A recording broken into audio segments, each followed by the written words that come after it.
in 2020. Did you write those words? Until this call on July 25th, I was an impeachment skeptic. The call changed my mind, sir, and for good reason. Thank you. I appreciate your testimony. Professor Karlan, you gave $2,000, or you gave $1,000 to Elizabeth Warren, right?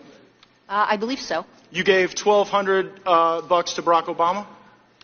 I have no reason to question that. And you gave $2,000 to Hillary Clinton? That's correct. Why so much more for Hillary than the other two?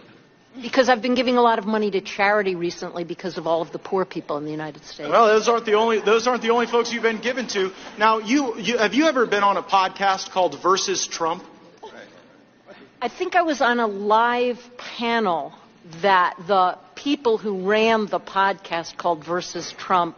On that, do you remember saying the following? Liberals tend to cluster more. Conservatives, especially very conservative people, tend to spread out more. Perhaps because they don't even want to be around themselves. Did you say that? Yes, I did.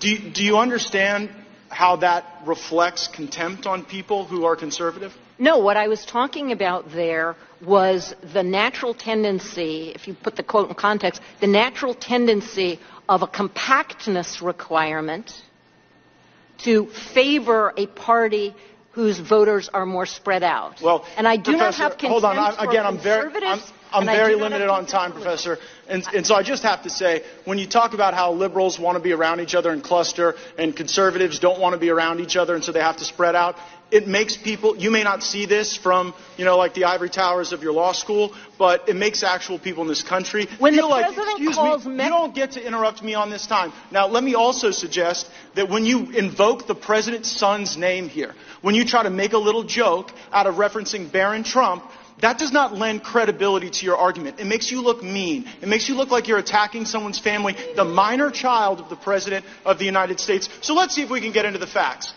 To all of the witnesses, if you have personal knowledge of a single material fact in the Schiff report, please raise your hand. And let the record reflect. No personal knowledge of a single fact. And you know what? That continues on the tradition